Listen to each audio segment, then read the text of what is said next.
लगभग 2 किलोमीटर के एरिया में 12 लाख लोगों का रहना हैरानी वाली बात है ना। लेकिन ऐसा ही कुछ हाल है सपनों के शहर मुंबई के बीच में बसने वाले सबसे बड़े स्लम एरिया धारावी का, जहां पर रहने वाली जनसंख्या कई देशों की जनसंख्या से भी कहीं ज्यादा है। और आज के इस वीडियो में भी हम आपको वर्ल्ड के one of the biggest slum Dharavi के बारे में बहुत सारे इंटरेस्टिंग फैक्ट्स बताने वाले हैं। फैक्ट नंबर 1, मुंबई शहर के बीचों बीच मौजूद धारावी स्लम का यह एरिया 18वीं सदी में एक आइलैंड हुआ करता था, जहां पर मछुआरे मछली पकड़ने का काम करते थे। लेकिन जैसे जैसे समय बीतता गया वैसे ही इस आइलैंड का पानी दलदल बनता गया, जिसके कारण यहाँ पर मछली पकड़ने का काम खत्म हो गया और फिर लोगों ने यहाँ पर रहना और घर बनाना शुरू कर दिया।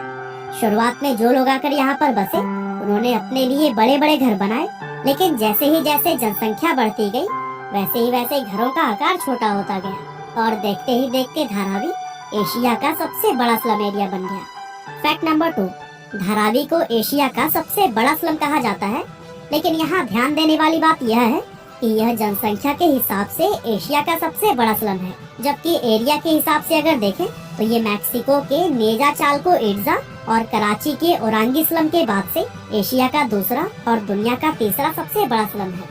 लगभग 2 स्क्वायर किलोमीटर की एरिया में फैला यह स्लम मुंबई के 2 रेलवे लाइंस वेस्टर्न और सेंट्रल रेलवे के बीच मौजूद है और मुंबई की प्राइम लोकेशन पर बसा हुआ यह स्लम चारों ओर से माहिम, बांद्रा, सियोन और माटुंगा जैसे फेमस इलाकों से घिरा हुआ है।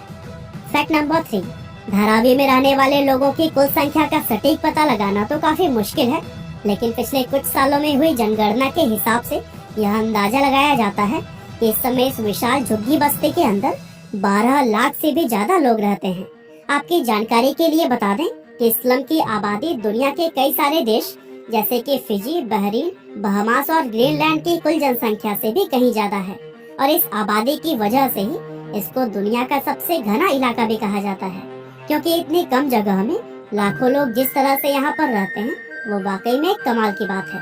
यहाँ रहने वाले लोगों में 63% हिंदू, 30% मुस्लिम, 6% ईसाई और 1% अन्य धर्म के लोग हैं। फैक्ट नंबर 4, एक स्लम एरिया होने के बावजूद भी धारावी के लोगों में टैलेंट की कोई कमी नहीं है। साल 2016 में यहाँ रहने वाली 12 से 14 साल की कुछ जीनियस लड़कियों ने 3 अलग अलग एंड्रॉइड एप्लीकेशंस बनाकर सबको हैरान कर दिया था। इनमें पहली एप्लीकेशन का नाम पढ़ाई है मेरा हक है, जो कि एक लर्निंग एप्लीकेशन है और इस एप्लीकेशन के जरिए लोग हिंदी, इंग्लिश और गणित की कुछ बेसिक पढ़ाई कर सकते हैं। इसके अलावा दूसरी एप्लीकेशन का नाम है विमेन फाइट बैक, जो कि महिलाओं की सुरक्षा के लिए बनाई गई है।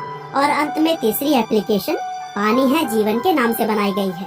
इस एप्लीकेशन को यहाँ पर रहने वाले लोगों के बीच पानी के लिए होने वाली मारामारी को खत्म करने के लिए बनाया गया है।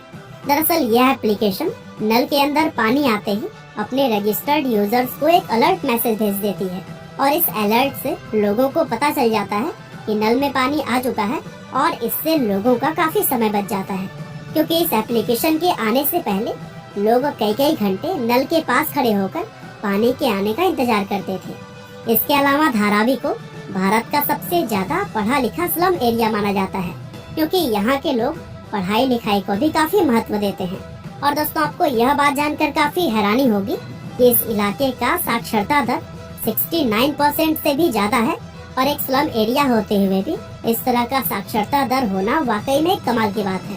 फैक्ट नंबर 5, धारावी के अंदर कपड़ा, मिट्टी के बर्तन, चमड़ा और स्टील आदि का उत्पादन करने वाली लगभग 500 से भी ज्यादा मैन्युफैक्चरिंग यूनिट मौजूद है। आपको जानकर काफी हैरानी होगी कि इस झुग्गी बस्ती में लगभग 15,000 से भी ज्यादा सिंगल रूम वाले कारखाने चलाए जाते हैं और इन कारखानों में बने हुए प्रोडक्ट्स कई अलग अलग ई-कॉमर्स वेबसाइट्स के जरिए सिर्फ भारत ही नहीं बल्कि पूरी दुनिया भर में ही बेचे जाते हैं।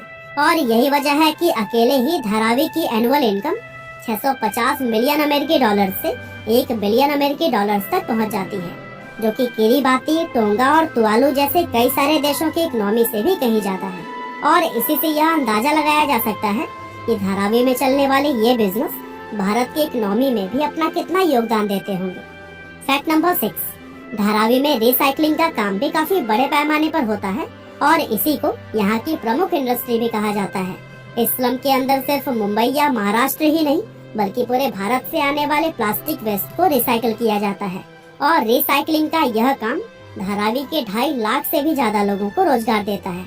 और इस एरिया में प्लास्टिक के अलावा भी ग्लास और मेटल जैसे वेस्टेज को भी रिसाइकल करने का काम किया जाता है।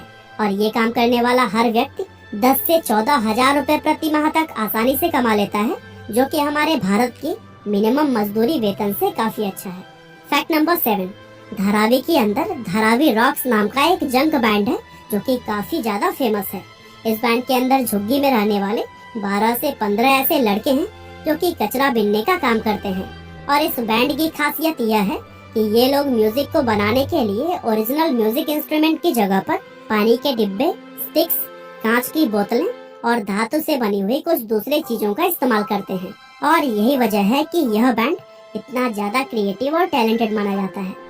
फैक्ट नंबर 8, धारावी सिर्फ भारत या एशिया में ही नहीं बल्कि पूरी दुनिया में प्रसिद्ध है, क्योंकि भारत घूमने आने वाले विदेशी लोगों की लिस्ट में इस स्लम एरिया का नाम सबसे ऊपर रहता है। वैसे यह बात काफी हैरान करने वाली है कि आज भारत घूमने आने वाले विदेशी लोग दिल्ली और ताजमहल जैसी फेमस जगहों को छोड़कर धारावी घूमना ज्यादा पसंद करते हैं। और यही वजह है कि आज इन विदेशी लोगों को धारावी का गाइडेड टूर भी ऑफर किया जाता है। और इस गाइडेड टूर के जरिए ये विदेशी लोग धारावी के जीवन को काफी बारीकी से देख पाते हैं। फैक्ट नंबर 9, धारावी हमेशा से ही हिंदी फिल्म इंडस्ट्री बॉलीवुड का एक अहम हिस्सा रहा है। मशहूर फिल्म डायरेक्टर और राइटर सुधीर मिश्रा ने 1992 में आई धारावी नाम की अपनी फिल्म के अंदर स्लम के लोगों की लाइफ को काफी अच्छे से दिखाया था, जिसके लिए इस फिल्म ने नेशनल अवार्ड भी जीता था। इसके अलावा ऑस्कर विजेता फिल्म स्लम डॉग मिलेनियर भी धारावी के स्लम में ही शूट की गई थी। इन दोनों फिल्मों के अलावा और भी बहुत सारी फिल्मों जैसे कि दीवार, सलाम बॉम्बे, परिंदा, भूतनाथ रिटर्न्स, आमिर और गली बॉय की शूटिंग भी धारावी में ही की गई है। और इन सब के अलावा बॉलीवुड में काम करने वाले जूनियर कलाकार सबसे बड़ी संख्या में धारावी से ही आते हैं। और यही वजह है कि बॉलीवुड और धारावी का यह नाता अटूट है। तो दोस्तों, यह थे धारावी से जुड़े हुए कुछ इंटरेस्टिंग फैक्ट्स। क्या आप कभी स्लम एरिया में गए हैं, या फिर अगर आप यहीं पर रहते हैं तो फिर हमें कमेंट करके जरूर बताइएगा। आपका बहुमूल्य समय देने के लिए बहुत बहुत धन्यवाद।